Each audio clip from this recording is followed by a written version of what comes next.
ಹೌದು, ಚಿಕ್ಕಬಳ್ಳಾಪುರ ಹೊರವಲಯ ಮುದ್ದೇನಹಳ್ಳಿಯಲ್ಲೇ ಸತ್ಯಸಾಯಿ ಗ್ರಾಮ ಸ್ಥಾಪಿಸಿ ಇಲ್ಲಿಂದಲೇ ಇಡೀ ದೇಶ ಮತ್ತು ವಿದೇಶಗಳಲ್ಲಿ ತಮ್ಮ ಸೇವೆ ಪ್ರಾರಂಭಿಸಿರುವ ಸದ್ಗುರು ಶ್ರೀ ಮಧುಸೂದನ ಸಾಯಿ ಅವರು ಯಾವಾಗಲೂ ತಮ್ಮೆಲ್ಲ ಕಾರ್ಯಕ್ರಮಗಳನ್ನು ತಮ್ಮ ಆಶ್ರಮದಲ್ಲೇ ನಡೆಸ್ತಿದ್ರು. ಆದರೆ ಕೆಲವು ಭಕ್ತರ ಕೋರಿಕೆ ಮೇರೆಗೆ ಇದೇ ಮೊದಲ ಬಾರಿಗೆ ಆಶ್ರಮದಿಂದ ಹೊರಗೆ ಅಂದರೆ ಹರ್ಷೋದಯ ಕಲ್ಯಾಣ ಮಂಟಪದಲ್ಲಿ ಎಲ್ಲರಿಗೂ ದರ್ಶನ ನೀಡುವ ಭಾಗ್ಯ ಕಲ್ಪಿಸಿದ್ದಾರೆ. ಹರ್ಷೋದಯ ಕಲ್ಯಾಣ ಮಂಟಪದಲ್ಲಿ ನಟ ಸುಚೇಂದ್ರ ಪ್ರಸಾದ್ ಜತೆ ದಿವ್ಯ ಸಂಜೆ ಸಂವಾದ ಕಾರ್ಯಕ್ರಮ ನಡೆಸಿದ್ರು. ಹಸಿದ ಮಗು ಅಮ್ಮನ ಹತ್ರ, ಬದುಕುವ ಆಸೆ ಇರುವ ರೋಗಿ ವೈದ್ಯರ ಹತ್ರ, ಕಲಿಯುವ ಆಸೆ ಇರುವ ವಿದ್ಯಾರ್ಥಿ ಶಿಕ್ಷಕರ ಹತ್ರ ಕೋರಿಕೆ ಇಟ್ಟರೆ ಅವರು ಏನು ಮಾಡಬಹುದು, ಅವರಿಗೆ ಇಲ್ಲ ಎನ್ನುವ ಆಯ್ಕೆ ಇರ್ತದೆಯೇ? ಅದೇ ರೀತಿ ನನಗೂ ಸೇವಾ ಚಟುವಟಿಕೆ ಬಿಟ್ಟರೆ ಬೇರೆ ಆಯ್ಕೆ ಇಲ್ಲ ಅಂತ one world one family mission ಸಂಸ್ಥಾಪಕ ಸದ್ಗುರು ಶ್ರೀ ಮಧುಸೂದನ ಸಾಯಿ ಹೇಳಿದರು. ಖ್ಯಾತ ನಟ ಸುಚೇಂದ್ರ ಪ್ರಸಾದ್ ಕೇಳಿದ ಪ್ರಶ್ನೆಗಳಿಗೆ ಉತ್ತರಿಸಿದ್ರು. ಎಲ್ಲರೂ ನಮ್ಮವರೇ, ಇಲ್ಲಿ ಯಾರು ಬೇರೆಯವರಲ್ಲ ಎನ್ನುವ ಸಂಕಲ್ಪದಿಂದ ನಾನು ಕೆಲಸ ಮಾಡ್ತಿದ್ದೇನೆ. ಸೇವೆಯು ನನಗೆ ಆಯ್ಕೆಯಲ್ಲ. ತಾಯಿಗೆ ಮಗುವಿನ ಬಗ್ಗೆ ಇರುವಂಥದ್ದೇ ಪ್ರೇಮ, ನಿಸ್ವಾರ್ಥ ಮನೋಭಾವದಿಂದ ನಾನು ಕಾರ್ಯನಿರ್ವಹಿಸುತ್ತಿದ್ದೇನೆ ಅಂತ ತಮ್ಮ ನಿಲುವನ್ನು ಪುನರುಚ್ಚರಿಸಿದ್ರು.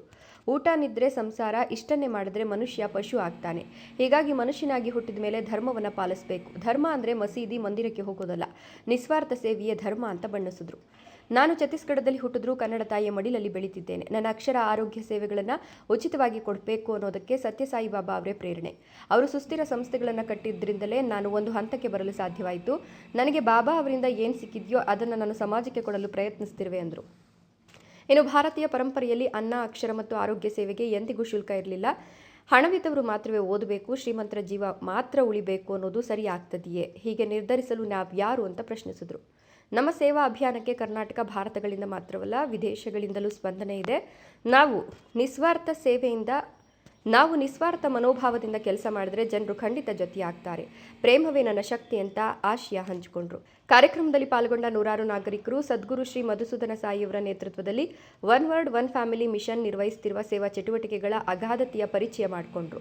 ಕಾರ್ಯಕ್ರಮವು ನಲ್ಲಕದಿರೇನಹಳ್ಳಿ ಕ್ಯಾಂಪಸ್ನ ವೈದಿಕ ಅಧ್ಯಯನ ವಿಭಾಗದ ವಿದ್ಯಾರ್ಥಿನಿಯರ ಶ್ರೀ ಸೂಕ್ತ ಪಾರಾಯಣದೊಂದಿಗೆ ಆರಂಭವಾಯಿತು. ಕಾರ್ಯಕ್ರಮದ ಕೊನೆಯಲ್ಲಿ ಶ್ರೀ ಸತ್ಯಸಾಯಿ ಲೋಕ ಸೇವಾ ಗುರುಕುಲಂ ಶಿಕ್ಷಣ ಸಂಸ್ಥೆಗಳ ವಿದ್ಯಾರ್ಥಿಗಳು ಅತ್ಯಾಕರ್ಷಕ ವಾದ್ಯಗೋಷ್ಠಿ ಪ್ರಸ್ತುತಪಡಿಸಿದರು.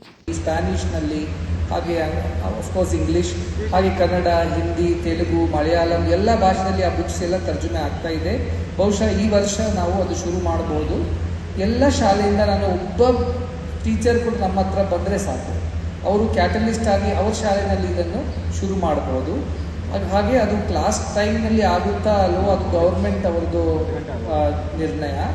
ಕ್ಲಾಸ್ ಆದಮೇಲೆ ಕೂಡ ನಾವು ಇದನ್ನು 1 ಗಂಟೆ ಇದ್ದು ಮಾರಲ್ ಕ್ಲಾಸ್ ಆಗಿ ಮಾಡ್ಬೋದು ಅಂತ ನಾವು ಅದರ ಪ್ರಕಾರ ನಾವು ಇದು ತಯಾರು ಮಾಡಿದ್ದೀವಿ. ಬಹುಶಃ ಅದು 4-5 ವರ್ಷದಲ್ಲಿ ಇದೆಲ್ಲ ಆಗಲಿಕ್ಕಿದೆ.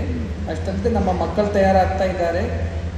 ಒಂದು 5 ವರ್ಷದ ಒಳಗೆ ನಮಗೆ 2,000 ಜನ ಮಕ್ಕಳು ತಯಾರಾಗ್ತಾರೆ. ಅವರು ಕೂಡ ನಾವು ಬೇರೆ ಬೇರೆ ತಾಲೂಕಿಗೆ, ಜಿಲ್ಲೆಗೆ ನಾವು ಕಲಿಸ್ತೀವಿ. ಅಲ್ಲಿ ಹೋಗಿ ಇಂಥ ಕಾರ್ಯಕ್ರಮ ಅವರು ಶುರು ಮಾಡಿ ಅದನ್ನು ನಡೆಸ್ತಾರೆ ಅಂತ ನನ್ನ ಅಭಿಪ್ರಾಯ. ಅದಕ್ಕೆ ನನಗೂ ಯಾರು ನಾನು ಕೇಳಿದ್ರು ಎಷ್ಟು ಸಮಯ ಬೇಕು, ನಾನು ನಿಮಗೆ 10 ವರ್ಷ ಬೇಕು, 10 ವರ್ಷದಲ್ಲಿ ನಿಮಗೆ ನಾವು ಎಲ್ಲ ಪರಿವರ್ತನೆ ತೋರಿಸ್ತೀನಿ, 10 ವರ್ಷ ನಮ್ಮ ಜೊತೆ ಇರಿ ಅಂತ ಹೇಳ್ತಾ ಇರ್ತಾರೆ. ಮತ್ತೊಂದು ಪ್ರಶ್ನೆ